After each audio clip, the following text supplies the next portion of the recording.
Hello everyone, কেমন আছো তোমরা সকলে? আশা করি তোমরা সকলে ভালো আছো আর আমিও খুব ভালো আছি।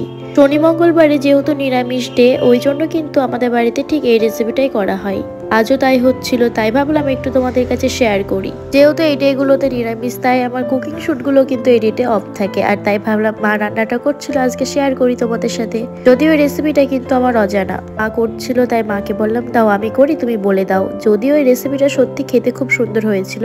ফার্স্টেই কিন্তু তেল দিয়েছি বেশি করে, কড়াইটা গরম করে নিয়ে তারপরে কিন্তু ফার্স্টে বড়িগুলো ভেজে তুলে রাখছি।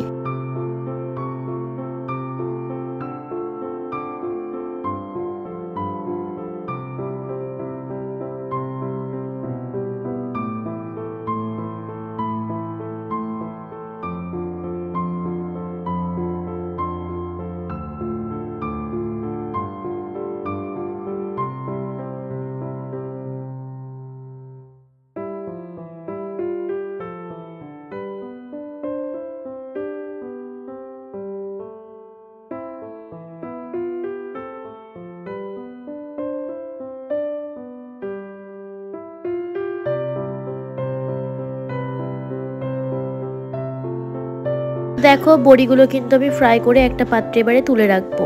বড়িগুলো ভালো মতো কিন্তু লাল লাল করে কিন্তু ফ্রাই করে নিয়েছি। এবার কড়াইয়ে যতটুকু তেল আছে সেই কড়াইয়ে কিন্তু আমি এবারে ফুলকপিগুলোকে ফ্রাই করে নেব।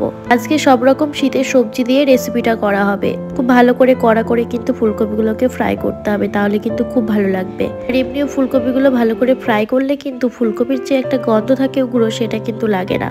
তো দেখো ফুলকপিগুলো ভালো মতো ফ্রাই হয়ে গেছে। এবারে একটা পাত্রে ফুলকপিগুলোকে রেখে দিয়ে তুলে তারপরে অ্যাড করলাম সর্ষের তেল। আর একটু সর্ষের তেলটা গরম হলে দিচ্ছে এবারে পাঁচফোড়নটা দিয়ে ভালো করে একটু নাড়াচাড়া করে নিতে হবে বেশ কিছুক্ষণ ধরে। তারপরে অ্যাড করব এখানে সবজিগুলোকে।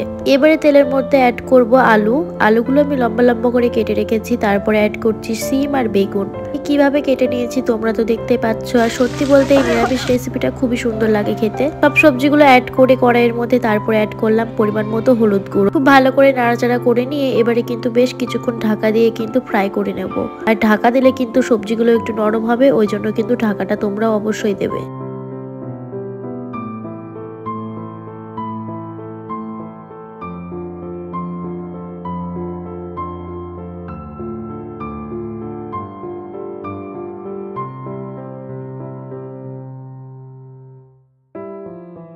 বেশ কিছুক্ষণ ঢাকা দিয়ে ঢাকাটা খুলে দেখবো পুরোপুরি কিন্তু সবজিগুলো ফ্রাই হয়ে গেছে। এবারে এর মধ্যে অ্যাড করব ফ্রাই করা ফুলকপিগুলোকে দিয়ে হালকা নাড়াচাড়া করে অ্যাড করে দেবো পরিমাণ মতো জলটাকে।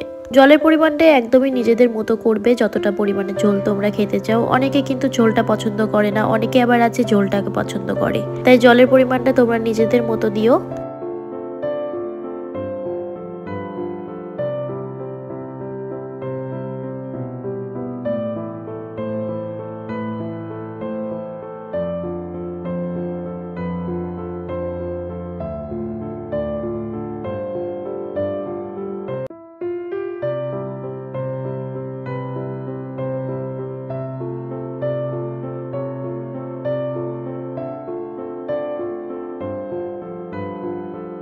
আমি আমার পরিমাণ মতো জলটা অ্যাড করে হালকা এবারে নাড়াচাড়া করে নেব। তারপরে অ্যাড করব পরিমাণ মতো স্বাদ অনুযায়ী লবণটা অ্যাড করে হালকা নাড়াচাড়া করে নেব। তারপরে অ্যাড করে দেব হালকা ফুটলে ওই যে ফ্রাই করে রেখেছিলাম বড়িগুলোকে, এই বড়িগুলো আমি দিয়ে দেব।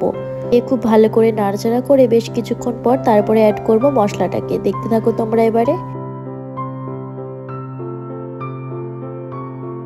এই যে ভালো মতো ফুটে উঠেছে, এবারে অ্যাড করছি মশলাটাকে। মশলার মধ্যে আছে সর্ষে, জিরে আর আদা আর কাঁচা লঙ্কা। ভালো করে কিন্তু বেটে নিয়েছি, একদম শিলনোড়ায় বেটেছি এটাকে। দিয়ে এবারে অ্যাড করে দিলাম, খুব ভালো করে নাড়াচাড়া করে এবারে কিছুক্ষণ ঢেকে দেবো। ব্যাস, ঢেকে দিলে রেডি হয়ে যাবে আমাদের এই নিরামিষ পদটা। খুব ভালো করে কিন্তু নাড়াচাড়া করে নিতে হবে। এবারে অ্যাড করে দেবো আমি ভেজে রাখা বড়িগুলোকে। তারপর আবারও কিছুক্ষণ নাড়াচাড়া করে ঢাকা দিয়ে দেবো।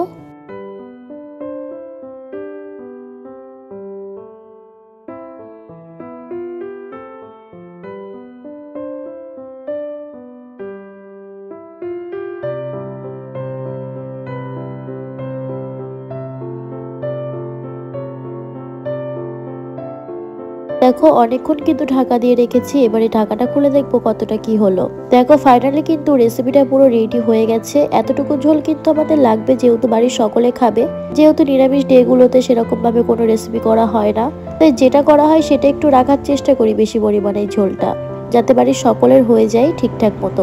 আমাদের বাড়ির লোকজন কিন্তু তরকারিটা একটু বেশি পরিমাণেই খায় ভাতের তুলনায়, এতটুকু পরিমাণে আমাদের লাগবেই। আমাদের নিরামিষ ডেতে অবশ্যই রেসিপিটা বানিও, আর কেমন লাগলো অবশ্যই জানিও কমেন্টে।